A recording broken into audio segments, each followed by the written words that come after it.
ಈಗ ಕಾಯುವ ಬೆಳಗ್ಗೆ ಸಾಯಂಕಾಲ ಒಂದು ಏನು ಈಗ ಸ್ವಿಚ್ ಹಾಕೋದು ತೆಗೆದು ಏನೈತೆ ಶಿವಣ್ಮಾವ ಆಫ್ ಮಾಡ್ತಿರ್ತಾರೆ. ನೋಡ್ ಮತ್ತೆ ಶಿವಣ್ಮಾವ ಮಾಡ್ತಾರೆ. ನಾವೇ ಮಾಡ್ತೇವೆ ಬಾಕ್ಲು ಆಫ್ ಮಾಡೋದು ಆಗ್ಲಿ. ಇವಾಗ ಎಷ್ಟು ಒಂದು 10 ವರ್ಷ ಆಯ್ತಾ ಒಂದು 20 ವರ್ಷ ಆಯ್ತಾ 10 ವರ್ಷ ಮೇಲೆ 10 ವರ್ಷ ಮೇಲೆ 10 ವರ್ಷ ಕೆಳಗ ಇತ್ತ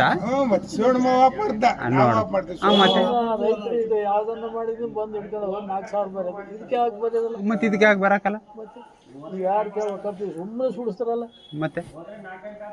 ಅದೇ ಇವಿಷ್ಟು ಊರಿಗೆ ಸುಡಬಹುದು 1 ಗಂಟೆ ಹೊತ್ತು ಕರೆಂಟ್ ಕೊಡ್ಬೋದಲ್ಲ ಹೊಲ್ಗಳಿಗೆ ಮತ್ತೆ ಇವು ಹಗಲೆಲ್ಲ ವೇಸ್ಟ್ ಅಲ್ಲ ಅದೇನು ಯೂಸ್ ಐತೆ ಏನೈತಪ್ಪ ಮತ್ತೆ ನೋಡಿ ಇದೇ ಕಂಬಕ್ಕೆ 2 ಲೈಟ್ ಕತ್ಲ ಯಾರಿಗೇನು ಕಾಣಕ್ಕಲ್ಲ ಇವಾಗ ಮತ್ತೆ ಕತ್ಲೈತೆ ಮತ್ತೆ ಈತ ನಮ್ಮ ಮಾತು ಕೇಳಕಲ್ಲ ಅಂತ ನೀನು ಬಂದು ಹೇಳಿದ್ರಲ್ಲ ಕೇಳ ಯಾರು ಹೇಳಿದ್ರಿ ಕೇಳಕಲ್ಲ ಅಂತ ಹಾ ನೀ ರೂಪಾಯಿ ಖರ್ಚು ಮಾಡಕಲ್ಲ ಗೋರ್ಮೆಂಟಿಗೆ ಟ್ಯಾಕ್ಸ್ ಒಂದೇ 1.5 ಲಕ್ಷ ಕಟ್ತೀವಿ ವರ್ಷಕ್ಕೆ ಗೊತ್ತಾ ನಿನಗೆ ಹೆಂಗ್ ಕಟ್ತೀವಿ ಅಲ್ಲಿ ಕೇಳಕಲ್ಲ ಅವ್ರಿಗೆಲ್ಲ ಬಂಗನ್ ಮಂದಿ ಅಪ್ಪ ಗೌರ್ಮೆಂಟ್ ಇವಾಗ ಇಲ್ಲೇ ಸರಿ ಹೇಳ್ತಾರ ಅಲ್ಲಿ ಗೊತ್ತಾಡ ಎಲ್ಲ ಒಂದೇ ತಲೆ ಮುಗುಳು ಹಚ್ಚಿ ಅಂತಾರ. ಮತ್ತೆ ನಾವೇ ಹೇಳ್ದ ಕಡೆ ಆದ್ರ ನಮ್ಮೂರಾಗ ಒಂದೇ ಅಲ್ಲ ಪ್ರತಿಯೊಂದು ಊರಾಗ ಹಿಂಗೆ ಮಾಡ್ತಾರೆ ಸ್ವಲ್ಪ ಕರೆಂಟ್ ವೇಸ್ಟ್ ಆತದ ಎಲ್ಲ ಊರ ಹೆಂಗಿದಾವ ಮತ್ತೆ ಪಂಚಾಯತಿಯರಿಗೆಲ್ಲ ಇದು ಪಂಚಾಯತಿ ಇವ್ರಿಗೆ ಹೆಂಗಂದ್ರೆ ಇವೆಲ್ಲ ಇವಾಗ ಮತ್ತೆ ಹೊಸ ಲೈನ್ಗಳು ಹಾಕ್ಸ್ಬೇಕ ಯಾವ ಬಸ್ ಲೈನ್ ಬೇಕಿಲ್ಲಪ್ಪ ಹಾ ಇದಕ್ಕೆ ಕೊಟ್ಟು ಬರ್ತ ಮತ್ತೆ ಯಾವ ಲೈನ್ ಬೇಕಿಲ್ಲ ಹಾ